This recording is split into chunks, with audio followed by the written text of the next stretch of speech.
வணக்கம். அண்மை காலமாக செய்திகளில் டொனால்ட் ட்ரம்பின் பெயர் அடிபடாத நாளே கிடையாது. அவரும் அவரது ட்ரூத் சோஷியல் சமூக வலைத்தளமும் எப்போது பார்த்தாலும் எல்லோராலும் அடிக்கோடிடப்பட்டு காட்டப்படும், ஆதாரங்களாக கொண்டு வரப்படும். இல்லாவிட்டால் அதிலிருந்து தான் செய்திகள் உருவாக்கப்படும். இந்த செய்தியும் டொனால்ட் ட்ரம்ப் பற்றியது. ஆனால் இன்னொரு காரணத்துக்காக. இது எந்த விதத்திலும் ஈரான், இஸ்ரேல், ஹோமுஸ் நீரிணை தொடர்புடையது அல்ல என்று சொல்லி கருதப்படுகிறது. டொனால்ட் ட்ரம்ப் குறிப்பிடுகிறார், இன்று எங்கள் நேரப்படி அதிகாலை வேளையில், அமெரிக்க நேரப்படி நேற்றிரவு வாஷிங்டன் ஹில்டன் ஹோட்டலில் இடம்பெற்ற சம்பவம் தன்னை நோக்கி நிகழ்த்தப்பட்ட அச்சுறுத்தல் ஒன்று, தன்னை தாக்குவதற்கு இடம்பெற்ற ஒரு முயற்சி என்று குறிப்பிடுகின்றார். இதுவரைக்கும் பாதுகாப்பு விசாரணைகளின் அடிப்படையில் இன்னும் முழுமையாக இந்த விடயம் எப்படி நடந்தது, யாரால் எதற்காக மேற்கொள்ளப்பட்டது என்ற விடயம் கொண்டு வரப்படவில்லை. ஆனால் துப்பாக்கிதாரி என்று கருதப்படுகின்ற ஒருவர் நேற்று அமெரிக்க விசேட பாதுகாப்பு படையினரால் கைது செய்யப்படுகிறார். இவர் கலிபோர்னியா பிராந்தியத்தைச் சேர்ந்த நல்லாசிரியர் விருது பெற்ற ஒரு ஆசிரியர். எனவே இந்த சம்பவம் குறித்தும் இப்போது வெளியாகி கொண்டுகின்ற ஒரு சில முக்கியமான விடயங்கள் குறித்தும் டொனால்ட் ட்ரம்ப் இது பற்றி பதிவிட்டுகின்ற ட்ரூத் சோஷியல் பதிவு குறித்தும் பேச போகிறது இந்த காணொளி. நேற்று அமெரிக்காவின் வெள்ளை மாளிகை செய்தியாளர்களுக்கான ஒயிட் ஹவுஸ் கரஸ்பாண்டன்ஸ் அவர்களுக்கான இரவு விருந்துபசாரம் ஒன்று இடம்பெற்றது வாஷிங்டன் ஹில்டன் ஹோட்டலில். இந்த விடயம் தொடர்பாக இப்பொழுது டொனால்ட் ட்ரம்ப் பதிவிடுகிறார். வெளியே வைத்த காரணத்தால் தான் இப்படி பாதுகாப்பு பிரச்சனைகள் ஏற்பட்டன, இதற்காகத்தான் நாங்கள் படித்து சொன்னோம் என்று ஒரு விடயத்தை அவர் சொல்கிறார். அது குறித்து நிச்சயமாக நாங்கள் பார்க்க வேண்டியது. சில விடயங்களில் இதுதான் பின்னணியாக என்று கேட்கக்கூடிய ஒரு விதமாக இப்பொழுது எதிர்க்கட்சிகள் சொல்கின்ற முணுமுணுக்கின்ற ஒரு சில விடயமாக அமைந்திருக்கக்கூடும். எனவே இந்த வெள்ளை மாளிகை செய்தியாளர்களுக்கான இரவு விருந்துபசாரத்தில் அமெரிக்க ஜனாதிபதி டொனால்ட் ட்ரம்ப், அவரது மனைவி மெலானி ட்ரம்ப், அதுபோல உதவி ஜனாதிபதி JD வான்ஸ் ஆகியோர் உட்பட முக்கியஸ்தர்கள் கலந்து கொண்டிருந்தார்கள். இந்த விடையிலே அங்கே இடம்பெற்ற ஒரு துப்பாக்கி பிரயோகம்தான் இந்த கூட்டத்தை இடைநடுவே ரத்து செய்வதற்கான காரணமாக அமைந்தது. டொனால்ட் ட்ரம்ப் உடனடியாக பத்திரமாக அங்கே இருந்து அவரது மனைவியாரோடு வெளியேற்றப்பட்டார். ஆனால் நடந்த சுவாரஸ்யம், டொனால்ட் ட்ரம்புக்கு முதலே அவரது உதவி ஜனாதிபதி JD வான்ஸ் தான் முதலில் பாதுகாப்பு உத்தியோகத்தர்களால் அகற்றப்பட்டார் என்பது இப்போது ஒரு சுவாரஸ்யமான விடயமாக அமைந்திருக்கிறது. இதை பற்றிய காணொளியும் வெளியாக இருக்கிறது.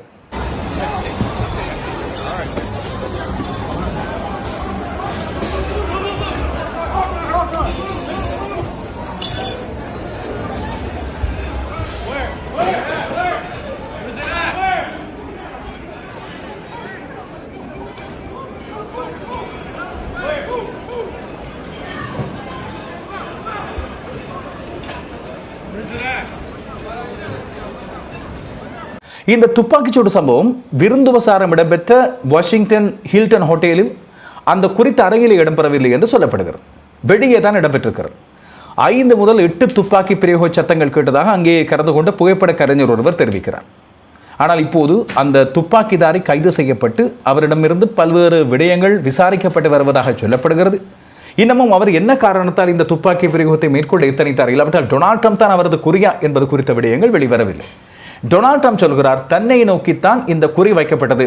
அப்படி இடம்பெற்றிருந்தால் டொனால்ட் ட்ரம்ப் மீது இடம்பெற்ற 5வது கொலை முயற்சியாக இது சொல்லப்படுகிறது. உலகத்திலே அதிகமான கொலை முயற்சிகளிலிருந்து உயிர் தப்பியவர் என்று சொல்லி சொல்லப்படுகின்ற பல தலைவர்களில் ஒருவராக இப்பொழுது டொனால்ட் ட்ரம்ப் மாறக்கூடும். இந்த அமெரிக்க அதிபர் வழங்குகின்ற வருடாந்த விருந்துபசாரத்திலே அமெரிக்க வெள்ளை மாளிகையின் செய்தியாளர்கள் பல பேர் கலந்து கொள்வதுண்டு. அதுபோல அமெரிக்காவின் பாதுகாப்பு பிரதானிகள் பல பேரும் கலந்து கொள்வார்கள். நேற்று இடம்பெற்ற இந்த துப்பாக்கிச்சூட்டு பிரயோகம் அந்த ஹோட்டலிலேயே தங்கியிருந்த ஒருவராலேயே நிகழ்த்தப்பட்டிருக்கிறது என்பது இப்போது விசாரணைகள் மூலமாக தெரிய வந்திருக்கிறது. இதுபோல அமெரிக்க உபஜனாதிபதி JD வான்ஸ் இவ்வாறு முதலில் காப்பாற்றப்பட்டதற்கான இன்னொரு காரணமும் வெளிப்படுத்தப்படுகிறது. அவருக்கு இந்த இப்படியான தாக்குதல் சம்பவங்கள் இடம்பெறும் போது அதிலிருந்து தப்பித்துக் கொள்வதற்கான ட்ரில் வழிமுறைகள் தெரிந்திருந்தது. அவருக்கு அது ஞாபகம் இருந்தது. அப்படி சொல்வோம். அமெரிக்க அதிபர் டொனால்ட் ட்ரம்புக்கு அது மறந்திருந்தது. இதன் காரணமாக தான் முதலில் அவர் அங்கே இருந்து அகற்றப்பட்டார் என்று இப்போது சொல்லப்படுகிறது. இதேவேளை டொனால்ட் ட்ரம்பின் சக அமைச்சரவை அதிகாரிகள் மற்றும் திணைக்கள அதிகாரிகள், அதுபோல உறுப்பினர்கள், முக்கியமான உறுப்பினர்கள் அத்தனை பேரும் காயமின்றி தப்பியிருக்கிறார்கள். ஒரு ரகசிய சேவை அதிகாரி மீது இந்த குறித்த நபர் துப்பாக்கி பிரயோகத்தை நடத்தியிருப்பதாக சொல்லப்படுகிறது. என்றாலும் இந்த துப்பாக்கி குண்டுகள் தாக்காத ஆடை, புல்லட் ப்ரூஃப் ஆடை அணிந்த காரணத்தால் அவர் இப்போது தப்பித்துக் கொண்டிருக்கிறார். இந்த துப்பாக்கி பிரயோகத்தை நடத்தியவர் கலிபோர்னியா டாரன்ஸ் என்ற பிராந்தியத்தைச் சேர்ந்த 31 வயதான கால் தாமஸ் அலன் என்ற ஆசிரியர். இவர் கடந்த வருடம் நல்லாசிரியருக்கான விருதை பெற்றவர் என்று சொல்லப்படுகிறது. மிக திடகாத்திரமான உருவம் கொண்ட இவர் இந்த விருந்துபசாரம் நடைபெற்றுக் கொண்டிருந்த மண்டபத்துக்கு வெளியே தான் 5 முதல் 8 துப்பாக்கி பிரயோகங்களை மேற்கொண்டிருக்கலாம். அதில் ஒன்றுதான் அந்த பாதுகாப்பு அதிகாரியை தாக்கியிருப்பதாக சொல்லப்படுகிறது. உடனடியாக பாதுகாப்பு அதிகாரிகள் துரிதமாக செயற்பட்டு அவரை மடக்கி பிடித்திருக்கின்றார்கள்.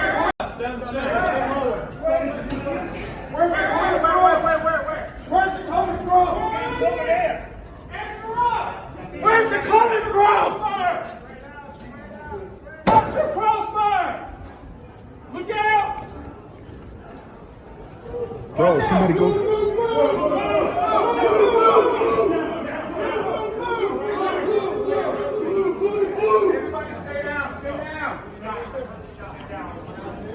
We got one down.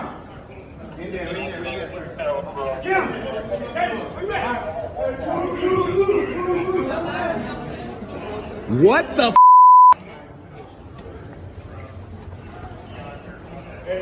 Oh my God. Stay down, everybody. Ladies and gentlemen, stay down.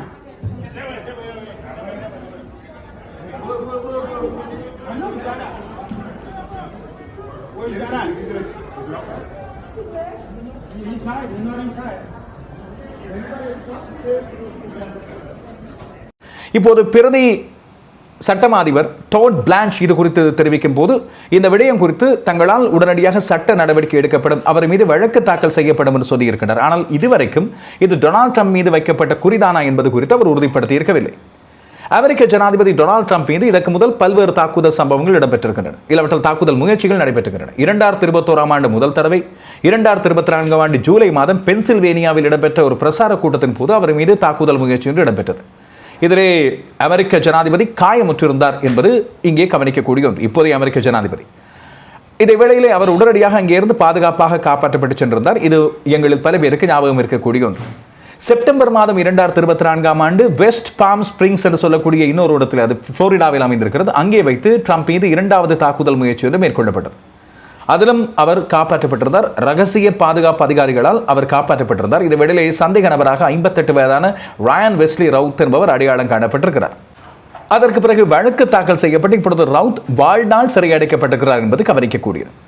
Donald Trump மீது இடம்பெற்ற மற்றொரு மிக முக்கியமான தாக்குதல் முயற்சி 2025 ஆண்டு செப்டம்பர் மாதம் இடம்பெற்றது. அதிலே பாதுகாப்பு தரப்பைச் சேர்ந்த ஒருவரை அவர் மீது இந்த நடவடிக்கை எடுக்க முயற்சித்ததாக சொல்லப்படுகிறது. குறிப்பாக நியூயார்க் போலீஸ் பிரிவைச் சேர்ந்த ஒருவர் தான் மெல்வின் எங் என்று சொல்லக்கூடிய ஒருவர் இந்த Donald Trump Ryder Cup golf சுற்றுப் போட்டியிலே கலந்து கொள்ள சென்ற வேளையில் அவர் மீதான இந்த முயற்சியை அவர் மேற்கொண்டிருந்தார் என்று கருதப்படுகிறது. இதற்கு பிறகு 2026 ஆண்டு இந்த வருடம் இடம்பெற்ற மிக மோசமான சம்பவமாக பிப்ரவரி மாதம் ஒரு துப்பாக்கிதாரி டொனால்ட் ட்ரம்பின் வீட்டை குறிபார்த்து சுட முயன்ற வேளையில் சுட்டுக் கொல்லப்பட்டிருப்பதாக சொல்லப்படுகிறது. வட கரோலினாவைச் சேர்ந்த ஆஸ்கின் டக்கர் மார்டின் என்ற 21 வயதான வாலிபரே இவ்வாறான முயற்சியை மேற்கொண்டதாகவும் அது பற்றிய முழுமையான விசாரணை விவரங்கள் அதற்கு பிறகு வெளியிடப்படவில்லை என்றும் அமெரிக்க ஊடகங்கள் தெரிவிக்கின்றன.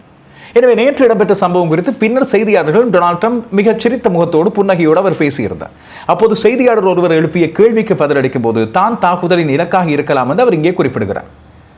எனவே இந்த துப்பாக்கிச்சூடு பாதுகாப்பு சோதனை பகுதி, அதாவது ஸ்கிரீனிங் ஏரியா என்ற ஒரு பகுதி இருக்கிறது இந்த மண்டபத்துக்குள்ளே செல்கின்ற வழியில், அங்கேதான் நடந்ததாகவும் இப்போது கைது செய்யப்பட்டவர் விசாரிக்கப்பட்டு வருவதாகவும் சொல்லப்படுகிறது. நடந்த சம்பவங்கள் குறித்து செய்தியாளர்களுக்கு விளக்க முதல் டொனால்ட் ட்ரம்ப் தன்னுடைய ட்ரூத் சோஷியல் பதிவிலே இந்த சந்தேக நபரின் புகைப்படத்தையும் பதிவிட்டு அவர் மடக்கி பிடிக்கப்பட்டிருக்கின்ற நிலத்திலே வீழ்ந்திருக்கின்ற காட்சியையும் பதிவிட்டு நேற்றைய நாளில் இடம்பெற்ற இந்த சம்பவத்தின் சிசிடிவி காணொலி பதிவு ஒன்றையும் பதிவிட்டிருந்தார்.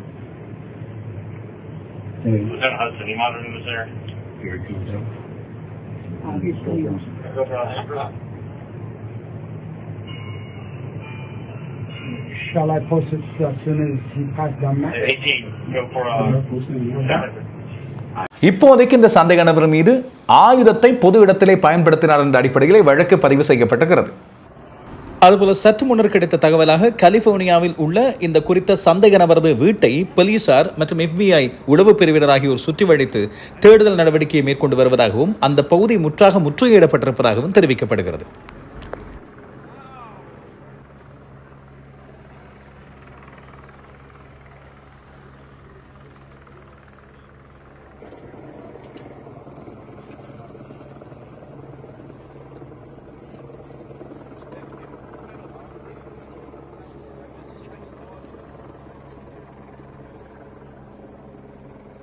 டொனால்ட் ட்ரம்ப் நேற்று ஊடகவியலாளர்களிடம் பேசிய வேளையில் யாருமே எதிர்பார்க்காத அளவுக்கு இப்போது எனக்கு அதிகமான பாதுகாப்பு தேவைப்படுகிறது, ஆனால் நாங்கள் இந்த செய்தியாளர் கூட்டத்தை ரத்து செய்ய விரும்பியிருக்கவில்லை. டொனால்ட் ட்ரம்பின் ட்ரூத் சோஷியல் பதிவிலே நெறிமுறையின் அடிப்படையில் நாங்கள் இந்த வளாகத்தை விட்டு வெளியேற வேண்டும் என்று சட்ட அமலாக்கத்துறை கேட்டுக்கொண்டிருக்கிறது. அதன்படி நாங்கள் உடனடியாக அங்கே இருந்து வெளியேறியிருந்தோம்.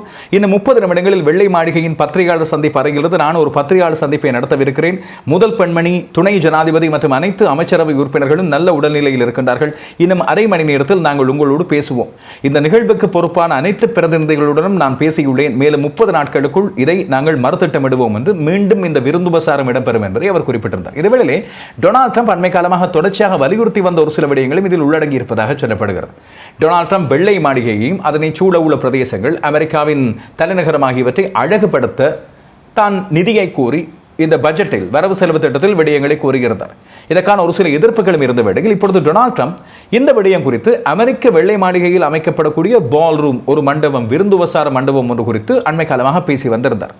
இப்போது இது குறித்து தன்னுடைய ட்ரூத் சோஷியலில் பதிவிட்டுகிறார். நேற்றைய சம்பவத்தோடு தொடர்படுத்தி பாருங்கள். அதிலே சொல்கிறார், நேற்றிரவு நடந்த சம்பவம் தான் கடந்த 150 ஆண்டுகளாக நமது சிறந்த இராணுவம், ரகசிய சேவை, அதாவது சீக்ரெட் சர்வீஸ், சட்ட அமலாக்கத்துறை மற்றும் பல்வேறு காரணங்களுக்காக ஒவ்வொரு ஜனாதிபதியும் வெள்ளை மாளிகையின் வளாகத்துக்குள்ளே ஒரு பெரிய பாதுகாப்பான மற்றும் பத்திரமான விழா அரங்கம், பால் ரூம் ஒன்று கட்டப்பட வேண்டும் என்று கோரி வந்ததற்கான சரியான காரணம்.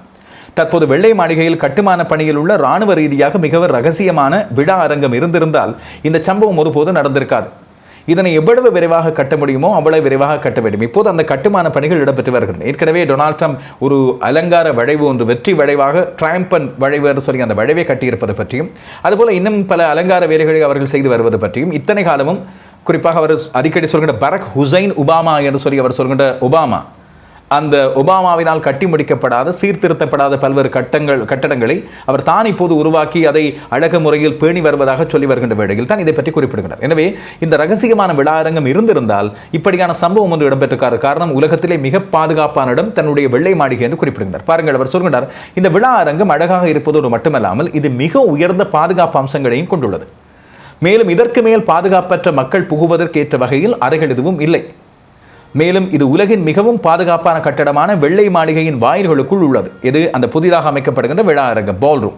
தனது நாயை நடைப்பயிற்சி அழைத்துச் சென்ற பெண் ஒருவர் இத்தகைய வழக்கை தாக்கல் செய்ய எந்த தகுதியும் இல்லாத நிலையில், அதாவது ஒரு பெண் தான் இதற்கான எதிர்ப்பை தெரிவித்து தனக்கு இருக்கின்ற உரிமையின் அடிப்படையில் இந்த வழக்கை தாக்கல் செய்திருந்தார். எனவே இத்தகைய வழக்கை தாக்கல் செய்ய எந்த தகுதியும் இல்லாத அந்த பெண் இருந்த நிலையில் தாக்கல் செய்த அபத்தமான விழா அரங்கம் தொடர்பான வழக்கை உடனடியாக திரும்ப பெற வேண்டும். இதன் கட்டுமான பணியில் குறுக்கிடுவதற்கு எதையும் யாரையும் அனுமதிக்க கூடாது. இது திட்டமிட்ட செலவு வரம்புக்குள்ளும் திட்டமிட்ட கால அட்டவணைக்கு முன்னதாக நடைபெற்று வருகிறது. அதாவது பட்ஜெட்டுக்குள்ளே இருப்பதாக டொனால்ட் ட்ரம்ப் சொல்லியிருக்கிறார். எனவே இப்போது டொனால்ட் ட்ரம்புக்கு ஒரு காரணம் கிடைத்திருக்கிறது. தன்னுடைய பாதுகாப்பு அல்ல, இனி வரப்போகின்ற அமெரிக்க ஜனாதிபதிகளின் பாதுகாப்புக்காகவும் இப்படியான விருந்து உபசாரங்கள், இல்லாவிட்டால் விருந்து நிகழ்ச்சிகள் வெள்ளை மாளிகைக்குள்ளே இப்போது கட்டப்பட்டு கொண்டிருக்கின்ற அந்த விழா அரங்கம் பால் ரூமிலே தான் இடம்பெற வேண்டும் என்று அவர் சொல்லியிருப்பதாக இந்த செய்தி சொல்லாமல் சொல்கிறது. இதன் பின்னணியில் தான் இப்பொழுது எதிர்க்கட்சிகள் பல பேர் இது திட்டமிட்டு அரங்கேற்றப்பட்ட ஒரு விடயமாக அமைந்திருக்கலாம், டொனால்ட் ட்ரம்ப் இதையும் செய்யக்கூடியவர், இதற்கு மேலேயும் செய்யக்கூடியவர் என்று சொல்லி வருகிறார்கள். கடந்த காலங்களில் டொனால்ட் ட்ரம்ப் மீது நடத்தப்பட்ட பல்வேறு தாக்குதல்கள் அவரது தேர்தல் பிரசார காலத்தில் இடம்பெற்றவை, இல்லாவிட்டால் தேர்தல் பிரசார ஊர்வலங்களின் போது இடம்பெற்றவை. ஆனால் எல்லாவற்றிலிருந்தும் டொனால்ட் ட்ரம்ப் தெய்வாதீனமாக தப்பியிருந்தார். இறுதியாக ஒரே ஒரு இடத்திலே மட்டும் அவரது காது பகுதியில் ரத்தம் வந்திருந்தது. காதை சிராய்த்து கொண்டு சென்றோர் துப்பாக்கி தோட்டா காரணமாக. எனவே பல்வேறு சந்தேகங்கள் இப்பொழுது எழுப்பப்பட்டு வருவதை பார்க்கிறோம். எனவேதான் இப்போது சர்வதேச புலனாய்வு செய்தியாளர்கள் மற்றும் செய்தி நிறுவனங்கள் ஆகியன இதற்கும் மத்திய கிழக்கிலே இப்பொழுது இடம்பெற்று வருகின்ற ஈரானுக்கு எதிரான யுத்தத்துக்கு இடையில் எந்த ஒரு சம்பந்தமும் இல்லை, டொனால்ட் ட்ரம்புக்கு எதிரிகள் என்று வெளியே யாரும் இருந்திருக்கவில்லை, இல்லாவிட்டால் இருந்திருக்க முடியாது, அவர்களால் இந்த தாக்குதல் ஏற்பாடு நடந்திருக்க முடியாது என்று சொல்லி வருகின்றார்கள். இதை பற்றி உங்கள் கருத்து என்ன?